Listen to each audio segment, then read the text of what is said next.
예, 복음서는 그 복음을 기록한 것이지만 배경이 유대인들이 주로 배경입니다. 물론 복음서를 받은 사람들 중에는 이방인들도 있고 하지만 유대 배경에서 예수님이 하신 일을 주로 기록한 것이죠. 그다음에 이제 아직 예수님 십자가에 죽으시고 부활하기 전의 이야기입니다. 사도행전은 예수님이 죽으시고 부활하신 다음에 그 배경이 유대만 아니고 이방 땅까지 다 확장되는 그런 이야기입니다. 그래서 사실 신약 교회의 모델이라고 할 수 있는 것은 복음서에 나타나는 회중이라기보다는 사도행전에 나타나는 그 교회 회중이라는 게 많습니다. 그래서 우리가 사도행전 이야기를 잘 읽으면 오늘날 교회에 어떻게 적용이 될 것인가 하는 것을 알 수가 있습니다. 사도행전에 있는 그 청중들이라든지 회중들은 예수님이 죽으시고 부활하신 걸 알았어요. 그리고 예수님이 지상에 계시지 아니하고 올라가셨고 성령께서 오신 다음에 일어난 이야기입니다. 그러니까 사도행전의 어떤 그 컨텍스트는 오늘 우리하고 같다고 볼 수 있습니다.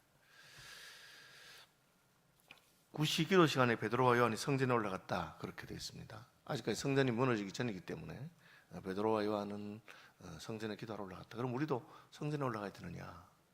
성전은 전 세계에서 한 군데밖에 없습니다. 예루살렘에 있죠. 지금은 그것이 무너졌습니다. 성전 자리에 이슬람 사원이 세워져 있죠. 그죠? 그런데 이제 그것 때문에 지금도 유대인들은 그 성전을 다시 지어야 된다고 생각하고 애통하고 그렇게 통곡의벽이라고 성전 서편벽에서 기도하고 그렇게 하고 있습니다. 이제 그게 이제 이슬람 사원을 무너뜨리고 성전을 짓고 하면 3차 세계대전도 일어날 가능성이 많습니다. 그래서 굉장히 좀 긴장이 고조되는 곳이기도 합니다. 그러니까 우리가 오늘 예배당을 보고 성전이라 하는 것은 정확한 표현 아닙니다. 상징적으로 표현하는 거죠. 뭐 성전 건축, 성전 봉헌 이러는데 저는 조금 조심스러운 게 예배당인데 성전이라고 말하면 교인들이 더 마음이 뜨거워서 거기다 뭐 헌금을 더 많이 한다든지 그 건물 자체가 중요하다 생각하는데 그런 건 아닙니다. 건물은 어떻게 하면 우리 예배하는데 편리하고 그렇게 해야 됩니다. 성전 같은 우리가 마음대로 못 짓고 하나님께서 주신 설계도대로 지성소, 성소. 그래서 옛날에는 저희는 강대상은 무슨 지성소인 줄 알았어요. 그러니까 신발 신고 지금 올라가 있는데 제가 굉장히 불경한 거라고. 옛날에는 다 신발 벗고 올라갔고 그전에는 예배당도 성소라고 생각해서 신발 신고 이렇게 하지 않죠. 제가 우리 교단에 누가 이렇게 처음 의자를 넣었는가 보니까 그 임종만 목사님이라고 총회장 지내셨던 분인데 97세에 돌아가셨습니다. 며칠 전에요. 제가 그 장례식 가니까 그분 양렬이 하면서 교회당에 처음 의자, 장의자를 넣고 거기 앉아서 예배하게 하신 목사님이라고 그런 이야기를 하시더라고요. 그전에는 뭐 다 마룻바닥에 무릎 꿇고 그렇게 예배드리고 이게 문화적인 거라는 걸 아셔야 됩니다. 그렇죠? 어쨌든 아직까지 성전이 남아있던 때니까 베드로는 성전에 올라가서 기도했다 하는 것은 이제 기도하는 장소가 있으면 좋다는 거죠. 기도하는 장소가 있으면 좋습니다. 구시 기도 시간이 됐죠. 기도 시간도 마찬가지입니다. 기도하는 시간이 있으면 좋습니다. 이 전통이 전승된 게 이제 이슬람 교도들입니다. 무슬림이라 하죠. 이슬람은 여러분 생각하면 구약 이단이라고 생각합니다. 유대교 이단. 우리 오늘날 이제 기독교 이단들이 있잖아요. 그죠? 그런 것처럼 유대교 이단이라고 생각합니다. 그래서 구약 율법책 가운데 모세 오경만을 제봐드린다든지 뭐 자기들 방법이 있어요. 그렇게 하는데 그 중에 남아있는 게 보면 기도 시간이 남아있습니다. 이 기도 시간이 돼 있죠. 무슬림들은 하루에 5번 기도합니다. 해 뜨기 전에. 그죠? 그리고 정오 12시에. 그리고 12시하고 해 지기 전에 중간 시간보다 앞에. 6시 해가 지면 12시하고 3시잖아요. 12시와 3시 사이에 중간에 어디 하나. 그리고 해질 때. 그리고 밤에 자기 전에. 그렇게 기도합니다. 처음에는 예루살렘 쪽을 향해서 기도했습니다. 그다음 무함메드가 이렇게 그 다음에는 이제 하여튼 메카 쪽으로 기도합니다. 어쨌든 기도 시간이 있습니다. 그게 형태가 남아 있는 것이죠. 우리는 어떻게 하는가? 저는 생각해 보니까 우리도 하루에 5번 기도합니다. 아침, 점심, 저녁 식사 시간에 기도하고요. 그리고 아침에 일어나면 기도하고 자기 전에 기도하고 그럼 5번 기도죠. 무슬림들은 아예 이제 양탄자 같은 거 깔아놓고 엎드려서 딱 붙어서 그렇게 기도하고 그게 이제 흔적이 남아 있는 거라고 생각하시면 됩니다. 그래서 새벽에 기도하는 것은 그런 면에서 참 좋은 전통이고 기도 시간을 정해놓고 하는 겁니다. 왜? 인생이 그렇게 하지 않으면 잘 안 되기 때문에 그렇습니다. 저는 이제 목사가 됐잖아요. 이게 일종의 직업이 된 거죠. 그러니까 새벽에는 잘 일어납니다. 어제도 제가 일이 있어서 12시 넘어 잤습니다. 딱 일어나니까 4시더라고요. 굉장히 피곤하잖아요. 그래도 그 정도면 깹니다. 이제 새벽에 기도하는 습관이 됐으니까. 기도 시간을 정하는 것은 도움이 됩니다. 꼭 기도 시간을 정했다고 한다고 해서 그 사람이 기도 더 잘하느냐는 또 다른 문제입니다. 외식해서 기도할 수도 있고 형식적으로 할 수도 있습니다. 그러나 어쨌든 그것은 형태가 도움이 되는 것이고 우리 공예배 시간을 정해서 예배하는 거라든지 그런 거입니다. 베드로와 요한은 예수님이 이미 부활하시고 성령을 받았어요. 그러니까 신약 교인이 됐습니다.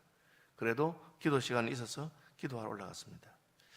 나면서 못 걷게 된 이를 사람들이 메고 오니 이제 베드로가 기도하러 가는데 이제 출근했어요. 안전병이죠. 장애인이 됐는데 이는 성전에 가는 사람들에게 구걸하기 위하여 날마다 미문이라 하는 성전문에 두는 자라. 성전 들어가는 문이 여러 개 있는데 그 중에 이제 미문이라고 하는 문 앞에 안전병을 들어가서 눕혀놓은 거죠. 그러니까 자기 스스로 이렇게 일해서 못 먹고 사니까 구걸해서 적선을 하는 거죠. 역시 이것도 마찬가지입니다. 유대교 전통에 이렇게 구제하는 거 전통이 있습니다. 이슬람 교도들도 합니다.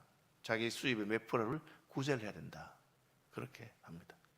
그러니까 안 물어보고 거지 있으면 돈 있으면 조금씩 줍니다. 그렇게 이제 구제하는 것이죠. 날마다 온다 그랬는데 이 사람이 이제 4장 22절에 보면 이 사람 나이가 40살이라고 되어 있어요. 40살쯤 되었다. 나면서부터 안전병이가 40년 동안 안전병입니다. 몇 살 때부터 했는지 모르지만 이 사람이 이제 철이 들고 나서 이제 구걸을 했겠죠. 애 때부터. 요즘 우리나라도 그렇게 많지 않은데 옛날에 저 어릴 때는 젊은 애들을 갖다가 이렇게 장애자를 만들어 놓고 그래가지고 구걸시키고 그렇게 하는 사람도 많이 있었습니다. 구걸하는 겁니다. 하니까 이제 40년이나 했으니까 예수님이 살아계실 때도 예수님이 길 때도 성전이 있을 겁니다. 날마다 출근하니까. 그런데 예수님께서 그 사람 고쳤다는 얘기는 없어요. 예수님이 왜 안 고쳤는지는 모르겠고 또 이 사람이 왜 예수님께 안 부탁했는지 예수님께 부탁했으면 고쳤을 겁니다. 그런데 예수님께서 지상에 있는 모든 안전병을 일으키거나 모든 소경의 눈을 뜨게 하신 것은 아닙니다. 예수님이 기적을 행하신 것은 표적이라 그래서 예수님이 하신 일이 무엇인가를 보여주기 위한 것이죠. 그리고 하나님 나라가 임할 때 천국에서는 이런 장애가 없는 하나님 역사에 대해서 그렇게 보여주는 것이기 때문에 다 한 건 아닙니다. 근데 이제 그 예수님도 안 고쳤던 그 안전병이를 베드로와 요한이 고칩니다. 특이하죠. 예수님이 그렇게 말했어요. 내가 하는 일을 너희도 할 것이다. 그보다 더 큰 일도 할 것이다. 근데 이게 굉장히 쉽지 않은 말이죠. 우리 어떻게 예수님이 하신 일 합니까? 더 큰 일 합니까? 제가 아까 말한 것처럼 사도행전은 신약교회를 보여주는 거기 때문에 베드로 요한이 어떻게 했는가를 보면 알 수 있습니다. 어떻게 했습니까? 베드로가 요한과 더불어 주목하여 이르되 우리를 보라. 한번 봅시다. 보라. 그 사람 보라 했습니다. 그가 그들에게 무엇을 얻을까 하여 바라보거늘 베드로가 이르되 은과 금은 내게 없거니와 내게 있는 이것을 내게 주노니 나사렛 예수 그리스도의 이름으로 걸어라. 그렇게 했습니다. 그 이제 그 작은 글씨로 일어나라고 되어 있는 그는 의역 뜻이 통하게 하기 위해서 번역을 하기 위해서 원래는 없지만 넣은 단어입니다. 성경에 따라서 그렇게 되어 있죠. 일어나가 작은 글씨로 이것을 내게 주노니 나사렛 예수 그리스도 이름으로 이름으로 걸어라. 그렇게 했습니다. 걸어라. 그렇게 선포죠. 무슨 배짱으로 그렇게 선포합니까? 아니 흉내 내는 거 쉽죠. 말하면 좋잖아요.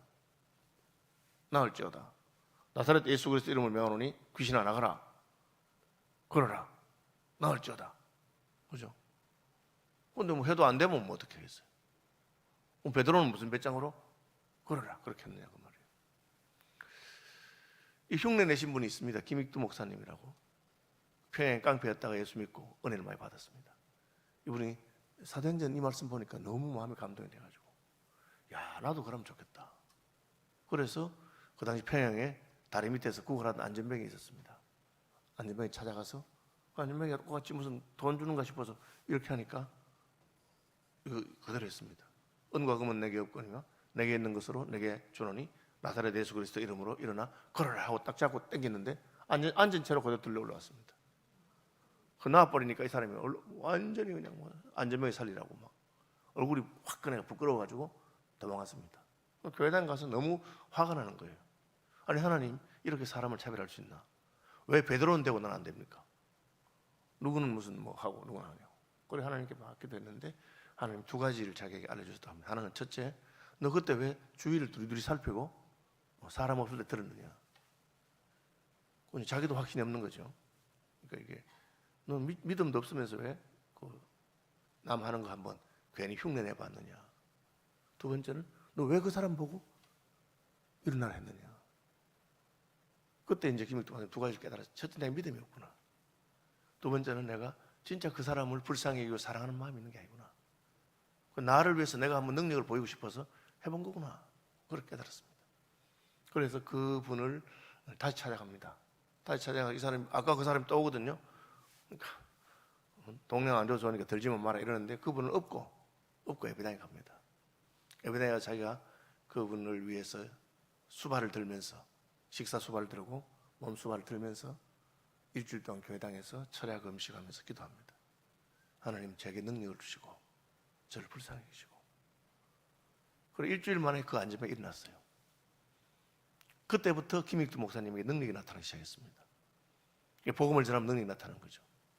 여러분 이게 뭐 흉내 낸다고 되는 건 아니잖아요. 되면 얼마나 다 좋아요. 되면 얼마나 좋겠어요. 낸다고 되는 게 아니거든요. 제가 이제 귀국하고 얼마 안 됐어요. 와서 집회를 하러 가는데 거제 고현교회 중등부 집회를 갔습니다. 박정원 목사님 나를 불러서 갔어요. 가니까 그 고현교회 담당 목사가 은사를 강하게 받은 사람이었어요. 그래서 제가 그때만 해도 열심히 있으니 설교를 2시간 했습니다. 학생들 앉혀놓고 20년 전인가요? 2시간. 애들이 은혜를 많이 받았는데 2시간 정도 설교 들으면 힘들거든요, 여러분. 젊어도. 그러면 이제 좀 기도 한 20, 30분 하고 마치면 되는데 이 중등부 담당 목사가 얼마나 열심히 특심한지 2시간 설교했는데 끝나고 나니까 지가 기도의 인도를 또 2시간 하는 거야.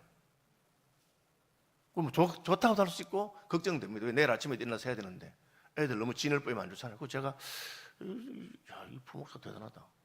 제가 설교했는데 2시간 더 사는 거야. 그 다음날도 그래 하는 거야. 그래서 내가 슬쩍 물었어. 야, 니는 참 기도회 인도하는 거 보니까 능력도 있고 설교도 잘하겠다. 강사 말라고 불렀노? 그건 네가 혼자서 알아서 하지. 이러니까 뭐라 하는지 아세요? 날 보고.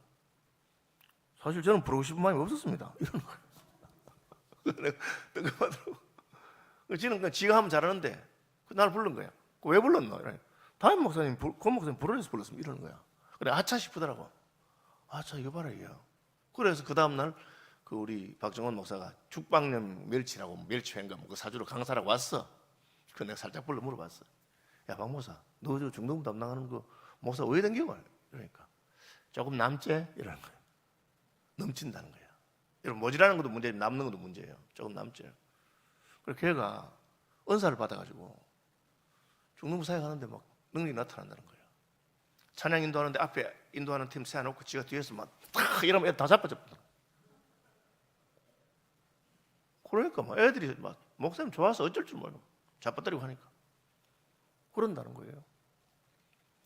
그럼 뭐 능력이 나타나면 좋네. 뭐 문제가 뭐고 이렇게.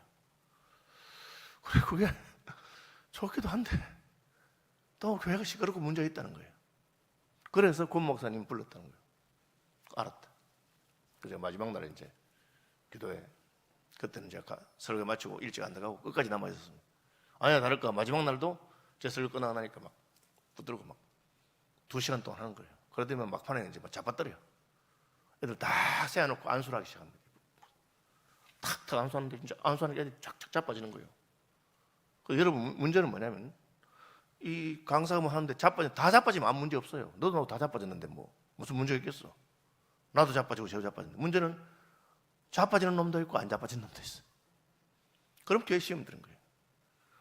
그죠? 자빠지는 놈은 안 자빠진 놈 보고 저건 믿음이 없어 안 자빠져 생각하고 안 자빠진 놈은 자빠진 놈 보고 저거 가짜라고 생각하고 문제 생기는 거예요. 그냥 뭐 다 같이 자빠지는데 뭐 문제가 되겠어요. 반쯤 자빠졌어. 반 좀 더 자빠졌어요. 한 30%, 20% 정도 안 자빠져. 보니까 주로 선생님들이 안 자빠지고 오래 다닌 사람 안 자빠져. 그러니까 지금 아무리 해도 자빠지는 안 자빠지는데 여러분 그러면 저는 영국에서 3번 자빠져 봤습니다. 유학 중에 한번 날라가 봤습니다. 그래도 제가 말을 안 하고 있었죠. 그래서 딱 보고 있다가 이제 지금 아무리 해도 안 자빠지잖아요. 안 자빠지는 사람들은 붙들고 제가 기도해 줬습니다. 다 자빠지는 거예요. 저는 깜짝 놀랐지. 지금 아무리 해도 안 자빠지는데 강사가 딱 잡고 무슨 기도를 하니까 다 자빠지는 거예요. 그래 나중에 나보고 목사님 뭐 어떻게 하셨습니까? 물어보더라고. 그래 내가 그래 방법이 있다. 나중에 궁금하면 따라오세요. 내가 가르쳐드릴게요. 나보고 목사님 교회 가서 제가 부목사 하면 안 되겠냐고 이러더라고요. 내가 속으로 가지고 내가 네 같은 부담스러워서 안 한다고 그렇게 말하는데 여러분 자빠지면 뭐 좋지 안 자빠지면 이 베드로가 예수 이름으로 하면 일어나 걸어라. 걸으면 얼마나 좋겠어요. 안 걸으면 또 이상해지는 거죠. 그럼 어떻게 베드로는 걸어라 했는데 걸어졌느냐? 여러분 그 전에 사건을 알아야 돼요. 그 전에 무슨 사건이 있었느냐? 오순절 성령을 받았는데 성령 받은 표시가 어디서 났습니까? 오순절 성령을 받잖아요. 그 표시가 뭐예요? 입에서 나왔어. 입에서. 성령을 받으니까 갑자기 막 다른 방언으로 말하기 시작한 거야. 내 입이잖아. 내 입. 내 하고 싶은 말 하는 거잖아요. 욕하고 싶으면 욕하고 고백하고 싶으면 고백하고 노래하고 싶으면 노래. 그게 자기 입에서 하는 거예요. 그런데 성령을 받으니까 내 입에서 막 이상한 말이 막 나오는 거야. 자기들 처음 보는 거죠. 그런데 그 말을 듣는 사람들이 막 갑자기 놀래가지고 우리는 메데와 파사와 마케도니아와 전 세계에서 왔는데 우리나라 우리 동네 말로 막 말하네. 그러면 여러분 전율이 옵니다. 아프리카 선교사님이 아프리카 사람들은 막 기도 열심히 하거든. 막 이렇게 난리 하고 하는. 자기도 뭐 그냥 그 아프리카 사람 기도하는데 한번 갔는데 한참 기도하는데 막 한국말이 들리는 거야. 한국말이. 너무 놀래가지고 야, 이 한국 사람 나 말고 왔나 보니까 흑인인데 방언을 하는 거예요, 사람이. 방언하면서 뭐 주여 성령 주세요 하고 뭐 이러지. 그 자기가 그때 처음으로 한국말 방언도 하는 사람이 있구나.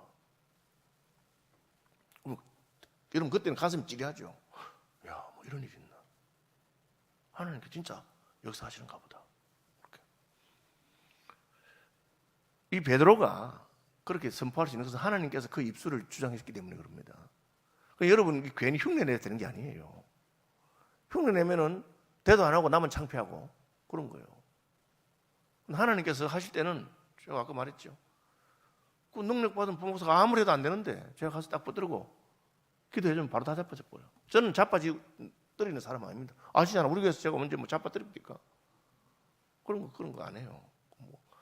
제가 못한다는 것도 아니고 하나님께서 하신다면 할 수도 있고 그런데 다 되거든. 왜? 그때 내 입술이 하나님께 달렸느냐. 전 서울시민께서도 한두 번 경험했습니다. 제가 말하려고 하는데 하나님 제 입을 딱 막아가지고 말을 못하게 하죠. 그때 아차 싶더라고. 이거 내가 지금 함부로 말할 게 아니구나. 하나님 지금 내 입을 막으시는 거예요. 그럼 말 안 해야 됩니다. 하나님 입을 막으시면. 하나님 말하면 해야 돼요. 제가 전국학생신앙운동 1991년도에 15,000명 수행할 때 그때 찬양인도 했던 김상근 목사, 그때 강도사잖아요. 비가 얼마나 오는지 비가 와서 집회하는데 애들이 야외 집회에 그때 애들이 좀 험하게 천하게 커서 견뎠지. 요즘 애들 같으면 비 맞으면서 안 했습니다. 어제는 홀딱 젖어가지고 그랬는데 마지막 날 새벽기도 끝나고 찬양인도 하던 이 김상근 목사가 강도사가 여러분 우리가 수양하는데 날마다 이 비가 와야 되겠느냐고 오늘 저녁 마지막 집회인데 오늘 저녁에는 비 안 오게 해달라고 하나님을 한번 부르짖어 보자고 간절히 애들이 또 강사 앞에서 인도자가 그러니까 막 오늘 저녁에 비 안 오게 해달라고 그러니까 이 강도사가 여러분 오늘 우리 기도했으니까 믿음으로 저녁에는 우산 가져오지 마세요. 비 옷 입지 말고 우산 가져오고 그러니까 애들이 좋아서 아멘 이러는 거예요. 그것까지는 좋았어. 갑자기 이 친구가 하나님께서 오늘 저녁에 비 안 온다고 하셨습니다 이러는 거야. 제 가슴이 덜컹하더라고. 저놈이 저거 어디 함부로 제가 그때 진행 책임자인데 나가가지고 죄송합니다. 방금 한 말을 잊어버리고 유비무환입니다. 그래도 우산은 가져오십시오. 이렇게 말할 수는 없잖아요. 수장의 분위기는 막 뜨거운데. 그래서 내가 딱 끝난 다음에 불러가지고 야, 너 왜 그렇게 함부로 말을 하나? 그러니까 이 친구가 관사님 죄송합니다. 제가 말하고 싶어 한 게 아니고 나도 모르게 입에서 말이 나왔다는 거야. 나도 모르게 나왔대. 그럼 제가 뭘 하겠어요? 하나님께서 그 입을 쓰셨는 거 싶어서. 우리는 모여가지고 막 얼마나 간절하게 하나님 오늘 저녁에는 비 안 오게 해주세요. 장마철이거든요. 그날 저녁에 비 안 왔어요. 얼마나 별이 많고 그 덕유산에서 우리가 촛불 15,000개 들고 예배드리고 사진 찍어놓은 게 있죠. 제가 말한 것은 하나님이 지금 오순절 성령 받은 다음에 하나님이 그들의 입술을 주장할 때 하나님께서 하신 말씀입니다. 저도 살아가면서 그런 거 몇 번 경험했습니다. 대구에 불국교회 있을 때 중국인 유학생 집에 그 신방 갔는데 얘가 열쇠를 안에 넣어놓고 문 꼭 눌러가 나와가지고 난감하대. 그 주인한테 연락해야 되는데 요즘 핸드폰 있는 시대도 아니고 저 집에 지가 열쇠 놔놓고 누르고 나왔어요. 이 중국 애가. 그러니까 하나님께서 기도하는데 하나님께서 내 입에 야, 그 부엌문 한번 열어봐라. 그래 부엌문이 열리는 거예요. 다른 열쇠로. 여러분 딱 한 번 열린 적이 있어요. 그리고 다시는 안 열려. 하나님께서 때로 우리가 이해하지 못하는 걸 할 수 있습니다. 이 성전 미문의 안전명의 사건 핵심이 뭐냐면 그 전에 성령 받아서 그 입이 자기 입이 아니에요. 하나님의 입입니다. 그러니까 너희가 무엇이든지 땅에서 매면 한 데서도 매고 땅에서 풀면 한 데 풀리리라. 하나님 성령을 받아서 말하면 그 말이 축복이 되고 그 말이 저주가 됩니다. 예수 믿는 사람이 예수 믿고 구원받읍시다. 예수 믿고 천국 갑시다 하면 그 믿음은 그대로 천국 갑니다. 그죠? 믿지 않으면 지옥 갑니다. 지옥 갑니다. 왜 성경에 있는 말이고 하나님 역사이기 때문에. 그죠? 다윗이 성령 딱 받고 나니까 그 다음에는 골리앗이 물레배들 하나에 끝나는 거죠. 하나님의 성령이 임한 다음에 어떤 일이 일어나는가, 하나님의 성령께서 우리 입술을 어떻게 사용하시는가 하는 것 관련이 있습니다. 시간이 됐으니까 여러분 기도하고 결과는 뭡니까? 이분이 성령 받으니까 기적이 나타나고 기적이 나타나니까 찬송하죠. 찬송합니다. 그리고 복음이 전파됩니다. 우리는 이것이 하나님께로부터 말미암은 것인지 오늘날도 능력을 행한다는 사람들이 많이 있습니다. 그 진짜인지 가짜인지 어떻게 하느냐. 그 결과로 영광이 하나님께 돌아가고 그 결과로 복음이 전거되면 우리는 그것까지 싸울 필요 없습니다. 뭐 제가 자빠지든지 날아가든지 저는 나무는 그 열매로 알기 때문에. 그렇죠. 저는 목회자니까 친구들 가운데 목회하는 사람 성도들 많잖아요. 그러면 그 간증을 들어보면 어떤 능력이 나타나기도 하고 막 그런 게 다 있습니다. 좋은 점도 있고 힘든 점도 있습니다. 제가 은사가 많이 나타나는 제 친구 교회 보고 야, 니는 참 좋겠다 이러니까 그 친구 제 보고 그래 고모가 좋지. 근데 은사 안 나타나는 것도 큰 복인 줄 알아라. 네, 나타나면 영적 전투기 때문에 아주 힘든 점도 많습니다. 그럼 각각 하나님께 주신 은혜대로 받으면 되는 거고요.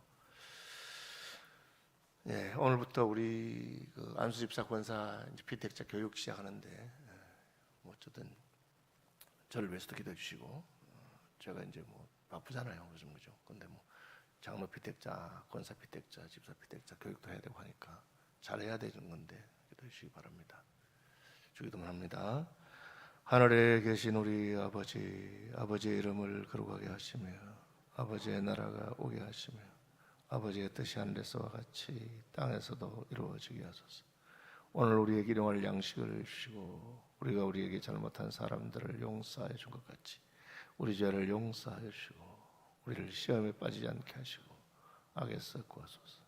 나라와 권능과 영광이 영원히 아버지의 것입니다. 아멘.